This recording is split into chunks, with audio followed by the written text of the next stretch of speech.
Mon peuple de Dieu, shalom les bien-aimés de Dieu, shalom les élus de Dieu, les chéris de notre Seigneur Jésus-Christ. Je vous salue parce que vous êtes là en train d'écouter la RTJN, vous êtes là en train d'écouter les prédications, vous êtes là en train d'écouter l'édification à travers les hommes de Dieu. Nous sommes là pour répondre à cette invitation que la RTJN nous a donnée pour parler au peuple de Dieu, pour parler aux bien-aimés de Dieu sur la nouvelle naissance. C'est pourquoi, avant de commencer toute chose, je vais dire merci à notre Créateur, lui qui est le maître des temps et des circonstances, lui qui est notre patron, lui qui est notre Dieu, lui qui est notre sauveur.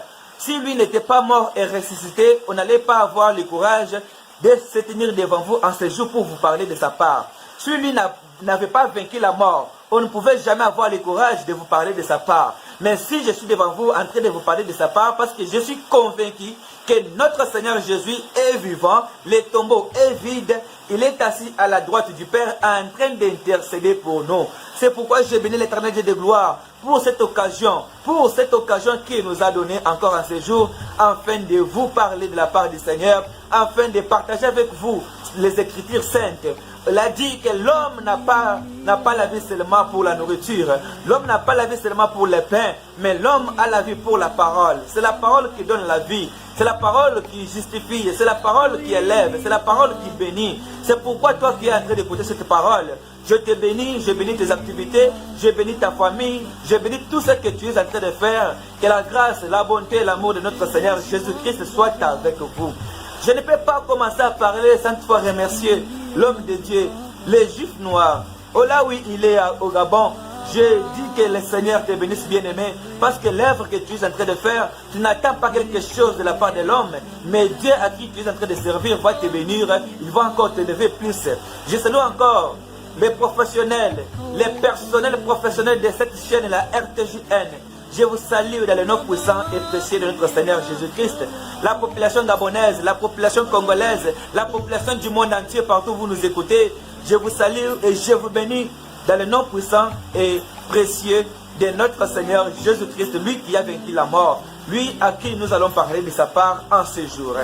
Bien-aimé, la RTJN a lancé un séminaire avec un thème principal, un thème très profond, un thème très édifiant. Lorsque j'ai vu ce thème, j'étais de la joie. Pourquoi j'étais de la joie? Parce que ce thème, c'est comme l'appétit qui vient. Oh, lorsque nous sommes en train de manger, pendant que la personne a faim, on ajoute encore d'autres nourritures. Pendant que le peuple de Dieu a la soif de la parole, c'est comme ça que l'homme de Dieu a eu la respiration de lancer ce thème qui parle de la nouvelle naissance, pour faire comprendre à ces gens-là qui se trompent que malgré qu'ils sont à l'église, ils verront le royaume des cieux. Malgré qu'ils se font appeler docteurs, ils se font appeler les hommes de Dieu, ils se font appeler bishop, archibishop, ils se disent que parce que je verrai le royaume des cieux. Non, bien-aimé, le royaume des cieux ne consiste pas à des titres. Le royaume des cieux ne consiste pas parce qu'on a fait des miracles, parce qu'on est en train de prêcher, on chante, c'est parler qu'on aura le royaume des cieux. Non, qu'on ne se trompe pas, bien-aimé, qu'on ne se trompe pas. C'est pourquoi Jésus-Christ a dit à Matthieu qu'en ces jours-là, beaucoup diront qu'au Seigneur, on a chassé les démons en ton nom, on a opéré des miracles en ton nom, on a imposé les mains sur les gens, les démons ont quitté les corps déjà en ton nom. On a fait à ce que les paralytiques puissent marcher en ton nom. On a fait à ce que les yeux des aveugles puissent s'ouvrir en ton nom. On a fait à ce que les sourds muets puissent entendre et parler en ton nom. Jésus-Christ dira, je ne vous ai jamais connu, les serviteurs des iniquités. Tu étais serviteur, mais quand même serviteur d'iniquité. C'est pourquoi ce thème va nous interpeller tous, afin que chaque personne se questionne. Où est-ce qu'il est avec Jésus? Où est-ce qu'il est en train de marcher avec Jésus? Et quelle est sa position sur la chrétienté? Qu'est-ce qu'il est en train de faire? Et lorsque Jésus viendra, malgré qu'il est bishop, malgré qu'il est pasteur, malgré qu'il est chantre, est-ce qu'il verra le royaume des cieux? Point d'interrogation. Le Saint-Esprit, qui est le vrai enseignant, va nous enseigner ce matin, va nous enseigner ce soir, selon l'heure à laquelle tu vas nous écouter. Lui, qui est le vrai révélateur, il va nous révéler des choses cachées, il va nous révéler la volonté du Père, afin qu'on puisse être dans le chemin, afin que chaque personne se questionne si réellement il est un vrai enfant de Dieu.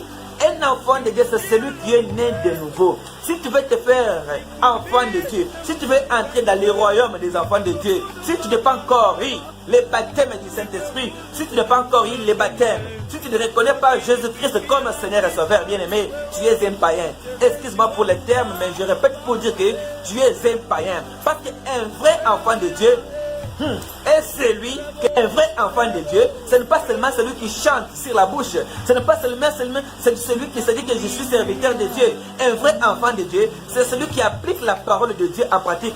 C'est celui qui est conduit par le Saint-Esprit. C'est celui qui vit sous la connexion du Saint-Esprit et non sur la chair.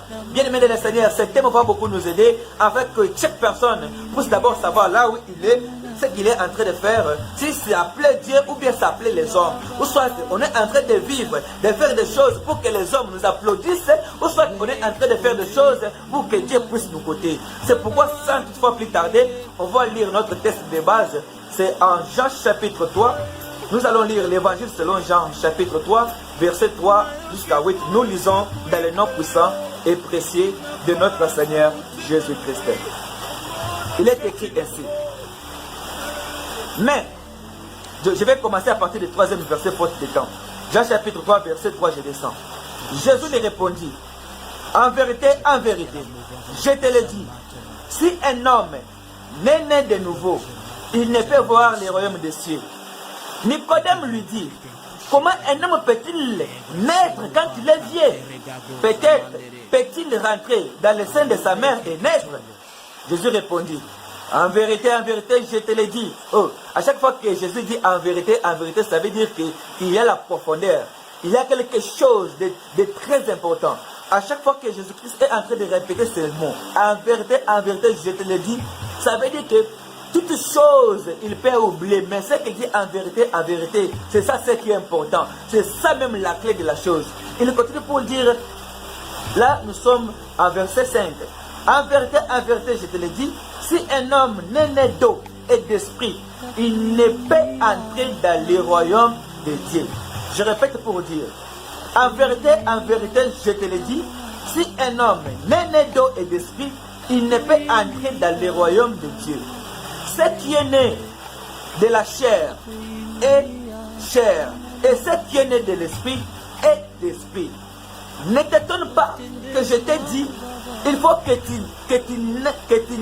que vous naissiez de nouveau. Les vents soufflent où il veut et tu entends des bruits, mais tu ne sais d'où il vient ni d'où il va. Il en est ainsi de tout homme qui est né de l'esprit. Nicodème lui dit, comment cela peut-il se faire? Jésus lui répondit, tu es le docteur d'Israël et tu ne sais pas ces choses. En vérité, je te le dis. Nous disons ce que nous connaissons et nous rendons témoignage de ce que nous avons vu. Et vous ne recevez pas notre témoignage. Si vous ne croyez pas quand je vous ai parlé des choses terrestres, comment croyez-vous quand je vous parlerai des choses célestes? Que Dieu bénisse sa parole et que Dieu Tout-Puissant puisse lire, bien-aimé. C'est une conversation entre notre Seigneur Jésus-Christ et les chefs religieux qu'on appelait Nicodème. Nicodème n'était pas n'importe qui. Nicodème n'était pas un simple croyant. Nicodème était un connaisseur de la loi. C'est quelqu'un que les gens voyaient trembler vu sa connaissance de la loi. C'est quelqu'un qui était quand même Dieu mieux placé pour expliquer la loi mosaïque. Mais il avait l'ignorance. Il avait l'ignorance de la nouvelle naissance. Il avait l'ignorance de la vie éternelle. Pour lui, connaître la loi, aller à l'église, il peut obtenir la vie éternelle. Mais lorsqu'il s'est abaissé, il a dit que malgré que je suis connaisseur de la loi, malgré que je suis docteur de la loi, il faut que je puisse aller consulter les docteurs des docteurs. Il fallait que je puisse aller consulter le roi des rois. Parce qu'il a été aussi informé de ce que Jésus-Christ faisait comme miracle. Il a été aussi informé de ce que Jésus-Christ opérait dans le monde surnaturel. C'est pourquoi lorsqu'il a commencé à parler avec Jésus, il a témoigné de sa bouche pour dire que ce que tu fais, aucune autre personne ne peut jamais te faire. Nous croyons que tu es le véritable enfant de Dieu. Je pensais que Nicodème avait l'envie de savoir c'est quoi, qu'est-ce qu'il faut pour hériter la vie éternelle. Bien-aimé de le Seigneur, par là j'ouvre la parenthèse pour te dire que partir à l'église, ce n'est pas la garantie de la vie éternelle. Prêcher comme nous sommes en train de le prêcher, ce n'est pas la garantie d'avoir la vie éternelle. Oh, chanter à l'église, ce n'est pas la garantie qu'on est sauvé. Jeûner, prier, parler dans notre langue, ce ne sont pas des garanties que nous sommes sauvés. Bien-aimé, il faut, lorsque toi tu vois que tu es limité, il faut aller consulter les gens qui ont des connaissances de plus que toi. Comme Nicodème. Nicodème a fait d'abord enterrer sa connaissance. Il a dit que non, je pousse d'abord aller consulter cet homme. Cet homme, je vois qu'il n'est pas un homme ordinaire. Cet homme, c'est un homme surnaturel. Il faut que je puisse partir pour qu'il ajoute quelque chose à moi. Et lorsque Nicodème est parti, il n'était pas déçu. Laisse-moi te rassurer, bien-aimé. Si Nicodème n'était pas allé consulter Jésus, malgré la connaissance de sa loi, il n'allait pas avoir le royaume des cieux. S'il allait mourir, il allait partir en enfer. Pourquoi? Parce que Jésus-Christ est le seul chemin qui nous mène au Père. Nul ne peut passer au Père sans toutefois passer par Jésus-Christ. Il est l'unique chemin qui nous mène au Père. Laisse-moi te dire, bien-aimé de le Seigneur, si tu n'acceptes Jésus-Christ comme Seigneur et Sauveur dans ta vie, si tu n'as jamais été baptisé, si tu n'as pas pris l'engagement personnel entre toi et le ciel, en train de servir Dieu, mais tu es en train de partir à l'église matin, midi, soir, si tu vas mourir aujourd'hui, tu vas partir en enfer. Parce que le baptême du Saint-Esprit, lorsqu'on est baptisé du Saint-Esprit, c'est par là que Jésus-Christ prend ton nom, il écrit sur la liste de ses bien-aimés, il écrit sur la liste de ceux-là qui vivent dans son royaume. Dès lors que tu n'as pas encore cru en Jésus-Christ, dès lors que tu vis encore charnellement, dès lors que tu fais encore des choses selon tes pensées, selon ce que tu es en train de voir, selon tes orgueils, selon tes capacités charnelles, bien-aimé, tu ne verras jamais le royaume des cieux. Tu ne verras jamais le Dieu Tout-Puissant. Tu ne verras jamais, oh, la vie éternelle. Il est temps. C'est ce que Nicodème a fait, c'est très important. Il est allé consulter Jésus pour savoir qu'est-ce que la vie éternelle et qu'est-ce qu'il peut faire pour avoir la vie éternelle. Jésus-Christ a dit des choses qui ont bouleversé sa tête. Jésus-Christ a parlé des choses qui ont bouleversé la tête des docteurs de la parole, les docteurs de la loi. Jésus-Christ même a dit, toi docteur de la loi, si je te fais parler des choses terrestres, tu ne comprends pas. Mais lorsque je vais te parler des choses du ciel, est-ce que tu vas comprendre? Jésus-Christ voulait dire à Nicodème, viens à moi, enterre la loi que tu connais là, enterre ta connaissance là, enterre tout ce que tu veux faire, viens, prends ta croix, transporte ta croix, suis-moi. C'est par là que tu verras la vie éternelle. Bien-aimés, nous sommes en train de parler sur la nouvelle naissance. Nous sommes en train de parler sur, oh, la nouvelle naissance. Mais la nouvelle naissance, c'est quoi? Qu'est-ce que la Bible voulait nous dire sur la nouvelle naissance? Personne n'est censé ignorer que la nouvelle naissance, c'est le fait de naître. Le fait de naître né par le Saint-Esprit en devenant une nouvelle créature. Par la régénération qui vous donne accès au royaume de Dieu.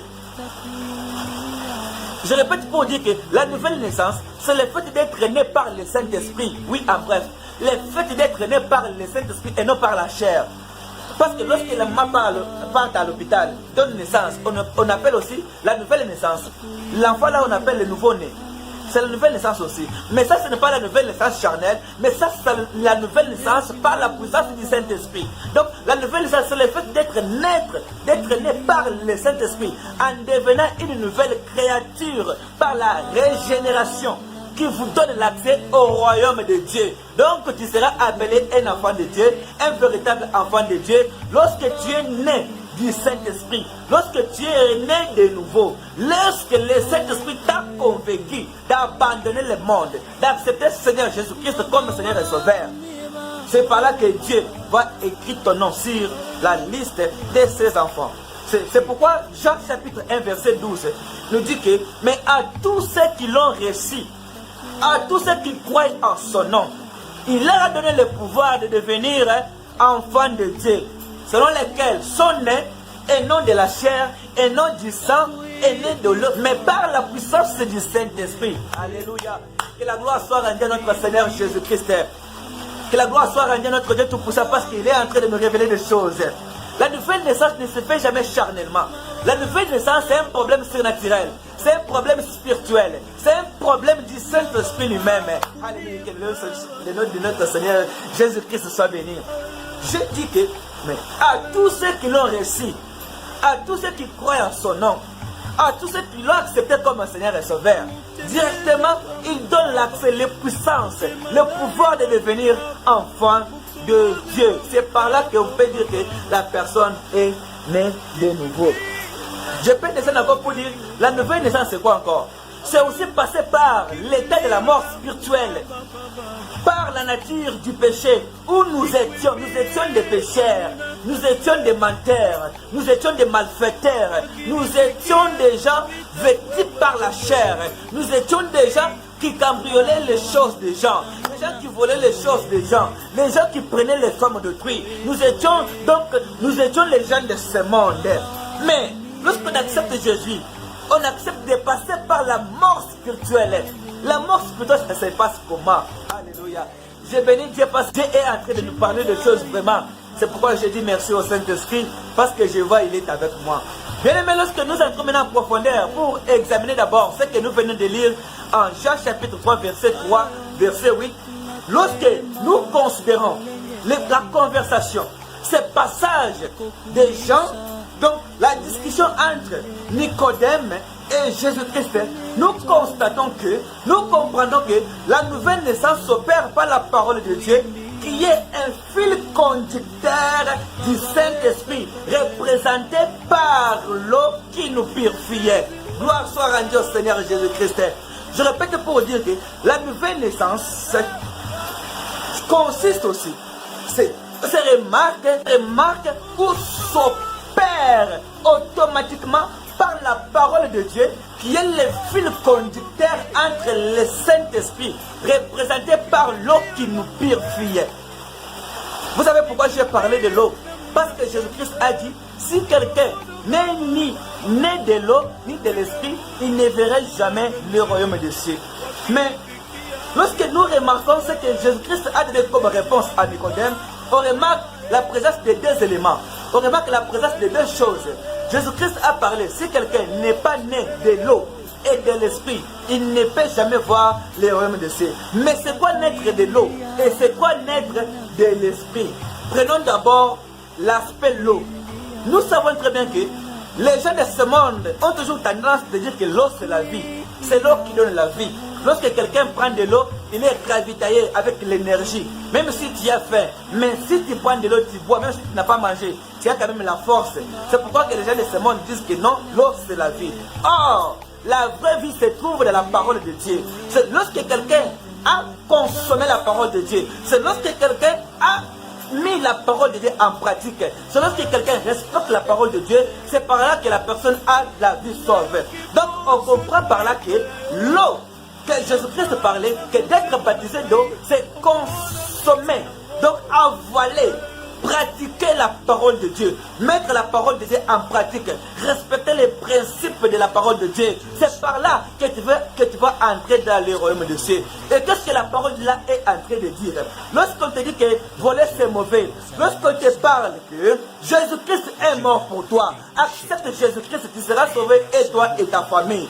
Lorsqu'on te dit que Dieu a tant aimé le monde, il a donné son Fils unique, afin quiconque croit en lui, qu'il ne périsse point mais qu'il ait la vie éternelle. Tu crois à cette parole, tu appliques ça. Donc tu crois que Jésus-Christ est mort pour toi. Lui qui était saint, il était devenu pécheur pour que toi tu sois saint. Lui qui était digne, il s'est fait indigne afin que toi tu sois digne. Lui qui était capable, il s'est fait incapable afin que toi tu sois capable. Lorsqu'on te fait comprendre, on te fait croire que Jésus-Christ, c'est pour toi qu'il était mort sur la croix. C'est pour toi que son corps qui était saint était victime de douleurs, était victime de malheur, afin que toi tu sois libre. Si on te donne cette parole, on te dit que pour avoir la vie éternelle, il faut croire à notre Seigneur Jésus, car il est l'unique chemin qui nous mène au Père. Il est le Fils unique de notre Dieu. Lorsque les paroles comme ça, on te dit, tu acceptes Jésus-Christ comme ton Seigneur et Sauveur. Tu acceptes cette parole. Maintenant, tu passes par l'eau physique que nous voyons. Tu passes par le baptême d'eau. Alléluia, que Dieu soit béni. Tu passes par le baptême d'eau. Parce que lorsqu'on parle de baptême d'eau, ça veut dire inhiber quelqu'un. Lorsqu'on parle de baptême, ça veut dire inonder quelqu'un. Donc, inhiber une personne tout entière dans l'eau. Lorsque tu passes par là, c'est par là qu'il y aura la communication entre les cieux et la terre. C'est par là qu'il y aura la communication du Saint-Esprit. Dieu soit béni. Alléluia. C'est lorsque la personne accepte Jésus-Christ, qu'on l'a enseigné par la parole, lorsque la personne a été informée que Jésus-Christ est le seul chemin qui nous mène au Père, il accepte cette parole, il accepte d'être baptisé, il accepte de passer par les baptêmes d'eau, par là qu'il va se croiser avec la puissance du Saint-Esprit, parce que la puissance du Saint-Esprit, on ne peut jamais en avoir n'importe où. C'est lorsqu'on accepte Jésus, lorsqu'on accepte de laisser le monde, on accepte d'abandonner la chair, on passe par les baptêmes du Saint-Esprit, c'est par là qu'on va recevoir la puissance du Saint-Esprit, c'est par là qu'on va mourir par la chair va mourir dans cette eau-là. Lorsque la personne va se révéler, il sera une nouvelle créature. Les péchés qui lui condamnaient, les péchés qui lui réclamaient, les péchés de la chair, les liens de la famille, les liens du coutume vont rester dans l'eau et la personne qui va se lever sera une nouvelle créature qui s'est coïncidée avec la puissance du Saint-Esprit. C'est pourquoi vous allez remarquer, lorsqu'on part pour baptiser les gens, vous allez remarquer, on baptise d'autres personnes qui sont connectées, ils commencent à parler en langue. Directement, il y a des dons qui s'ouvrent. Pourquoi? Parce que l'homme a été en contact direct avec les cieux. L'homme a eu quelque chose de surnaturel. Il a passé par un acte physique de se faire baptiser. En se faisant baptiser, il s'est coïncidé, il s'est croisé avec la puissance du Saint-Esprit. La chair est morte, la chair est partie, la chair coule avec de l'eau, mais l'homme qui va rester sera une nouvelle créature. Alléluia, que la gloire soit rendue de l'Esprit. Si je fais un pas en arrière, Job est en train de dire, en réalité à l'homme, c'est l'Esprit de Dieu qui compte. Donc un homme sans l'Esprit de Dieu, il n'est pas un homme. Il a dit, si vous êtes conduit par mon esprit, vous ne pouvez pas rencontrer les désirs de la chair. Donc un homme, un chrétien, sans être conduit par le Saint-Esprit, sans être conduit par l'Esprit de Dieu, il n'est pas un vrai chrétien bien-aimé. Toi qui m'écoutes en ce moment, si toi tu ne remarques pas que tu n'es pas conduit par le Saint-Esprit, c'est pourquoi à des fois tu es en train de te retrouver dans les péchés involontaires. Tu te retrouves dans les péchés, tu commences à regretter. Ah, pourquoi j'ai fait ces péchés? C'est parce que tu t'es conduit toi-même. C'est parce que c'est la chair qui te conduit, ce n'est pas l'Esprit de Dieu. Et si le Saint-Esprit de Dieu te conduit, tu ne peux jamais rencontrer les désirs de la chair. C'est pourquoi Job est en train de dire qu'en réalité à l'homme, c'est l'Esprit de Dieu, c'est le Saint-Esprit de Dieu qui compte. Un homme sans l'Esprit de Dieu ne peut jamais être compté parmi les enfants de Dieu. Et c'est l'Esprit de Dieu même qui régénère. C'est l'Esprit de Dieu qui renouvelle. C'est l'Esprit de Dieu qui change nos comportements. C'est le Saint-Esprit de Dieu que tu vas recevoir lorsque tu passes par les baptêmes d'eau. L'Esprit de Dieu que tu vas recevoir, c'est celui-là qui va te faire oublier les choses du monde. C'est celui-là qui va te faire oublier les sentiments charnels. C'est celui-là qui va te donner la soif de la parole de Dieu. C'est celui-là qui va te faire oublier les choses. Lorsque tu volais les choses des gens, tu étais content. Lorsque tu prenais les femmes de Dieu, tu étais content. Lorsque tu tuais les gens, tu étais content. Mais lorsque tu embrasses l'Esprit de Dieu, ton orgueil là tombe. C'est pourquoi je me rappelle, lorsque Saul qui s'est croisé avec Jésus-Christ dans le chemin de Damas, lorsque l'Esprit de Dieu l'a frappé, son orgueil était tombé. Lui qui était un homme fort, il était devenu faible. Lui qui était un homme capable, il était devenu incapable. Lui qui était un homme puissant, il était devenu impuissant. Pourquoi? Parce qu'il s'est croisé avec une autre puissance surnaturelle. Parce qu'il s'est croisé avec une autre puissance qui dépasse toute autre puissance. La puissance du Saint-Esprit. La puissance du Saint-Esprit a la capacité de te faire quitter de la chair. Toi qui étais un vrai ivrogne, tu te retrouves, tu commences à sentir l'odeur du vin, l'odeur des boissons, tu commences à vomir. Toi qui étais un vrai fumeur, tu commences à avoir, même les gens qui fument, tu commences à avoir même pitié d'eux. Toi qui étais un vrai coureur de jupons, tu commences à avoir des femmes. Donc tu n'as pas même l'envie, tu n'as pas même l'appétit même d'aller le suivre. Pourquoi? Parce que le Saint-Esprit de Dieu